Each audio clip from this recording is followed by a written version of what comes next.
So I know there's a lot of questions about the COVID-19 vaccination. So why don't we just go ahead and jump in with our first question? So why is it that we're recommending this vaccine for children?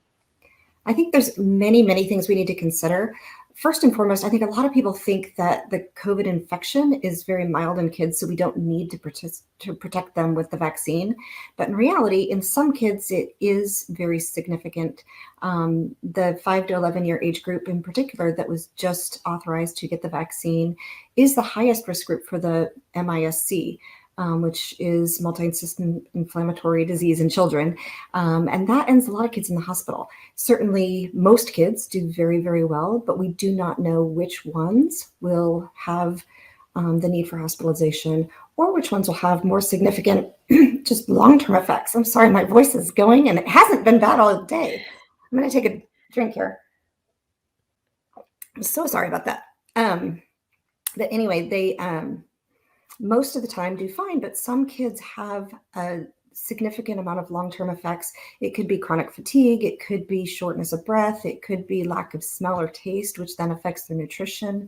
And these are not kids that were hospitalized. So when you look at just the hospital numbers, we're missing out on the fact that some kids have minor infections, but long-term effects from those infections. And then, of course, they can also share with their friends and family. So they, unfortunately, know if they got their grandmother sick and their grandmother has significant infection or someone else that they get very sick. We know that as long as kids are able to get sick, they also have to quarantine a lot. And so they're missing out on school and activities. And we learned so much during the lockdown, how important school is, actually being in school for these kids. And I know a lot of areas, kids are not allowed to do virtual learning anymore. So if they're quarantined, they just miss those days of school in our area. I don't know how all the areas of the country are doing that, but it's a very significant amount of lost time if they have to be quarantined each time they're exposed.